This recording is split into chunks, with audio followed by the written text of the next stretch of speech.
Johnny, first and foremost, our thoughts and concern and certainly our prayers go out to the woman that was struck with the bat, her and her family.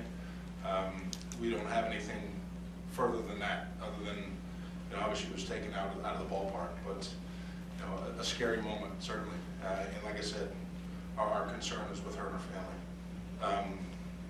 Wade was very good. A lot of strikes, attacked the strike zone.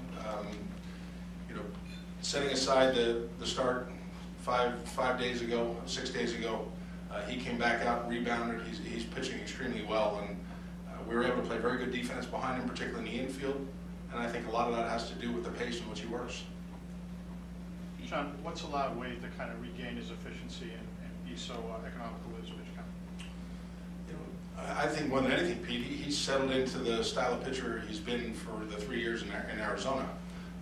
You know, you take away the first 3 or 4 starts of this season, and he's gotten back to attacking the strike zone down, particularly with quality strikes. Everything works off his fastball, and he forces and induces contact. So, you know, the opposition knows he's going to attack, and that's why he's able to get a lot of early outs. When he was going through a tough time early in the year, he said he didn't feel like he needed to make any dramatic adjustments just to kind of get back to the kind of pitcher he was. Is that how you guys saw it? Yeah, there were no mechanical adjustments. There really wasn't a change in his attack plan with any different usage of pitchers. It all centers around fastball command with him, and he's been on that kind of roll. Brian, on board. John, when he's getting the number of ground balls he got tonight, what is he doing with that fastball? Well, he's got the ability to sink the ball, but more importantly, he's in about on the strike zone. And I think because of the pace in which he works, I don't know that hitters really ever get comfortable when he's in even or an advantage counts. You know, he gets behind the count to Lowry, attacks the zone, and that's the one ball that seemingly was squared up tonight, but he's doing an outstanding job. Can you talk about Padoria and Holt? They think you have set the tone tonight. Yeah, they did, Johnny. 5 hits combined. Some good energy on the base paths. PD, who's had good success against Casimir coming into this game, continued that. And right out of the gate, you know, we were able to get the base hit down left field corner. We took advantage of a couple of miscues that contributed to a couple of runs, but I thought we played with very good energy here today. Gordon on the right. John, how much of a lift did Holt making that play right out of the chute give you guys? And could you talk a little bit, use Johnny's phrase, about how smoothly Troy and Bogarts now seem to be working? Well, you know, tonight we played with I think a lot of energy on the infield. You know, Holt makes a nice play, range into his glove side, and then even later on he makes a nice play backhanded where he's able to play deep and trust his arm strength. So his range plays well at the position. But I think more games played between Bogey and Petey up the middle. They understand one another's moves that much more regularly. And to see, you know, how far Bogey's come defensively is extremely encouraging. John again. Why can't you teach your pitchers to pitch with both hands? Our hands are full with one arm.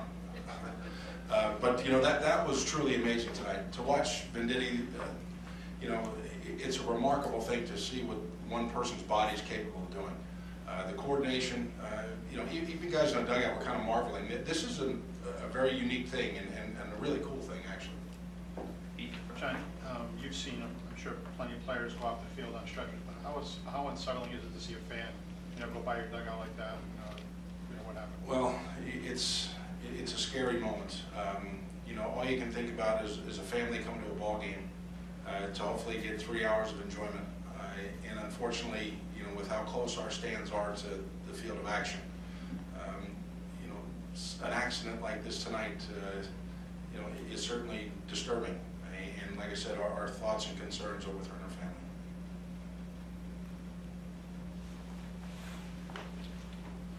Is the plan to give Pablo another night tomorrow, or have you not decided that yet? Yeah, we'll take care of that here as we get done with this tonight. Gordon on the right. Go ahead. John, did you, it seemed like the pregame discussion on the Chronicles went a little bit longer than maybe normal, or you were joking a little bit. It seemed like, were you guys talking about the whole switch pitcher thing? We were. We just covered the rules, just make sure everyone was clear of it. When Venditti establishes which arm he's going to throw with, and any changes that might stem following that. So yeah, it was covered under the rules. Like John, 20 years ago, Greg Harris wanted to do the same thing for the Red Sox, and it was frowned upon, making a mockery of the game. Now, here we are 20 years later, and you think it's pretty cool. We thought it would have been pretty cool 20 years ago. Is that, I don't know, just a sign of the times changing a little bit? Or? I think it probably stems to the talent that he is. It's clear he's able to get both lefties and righties out with whatever arm he chooses. And I can't speak to the Greg Harris decision, but he's got quality stuff. And when you consider the arm angle in which he throws with, and a breaking ball that's going to sweep away from the same sided hitter, he's a weapon. Anything else? First impression of Piazza?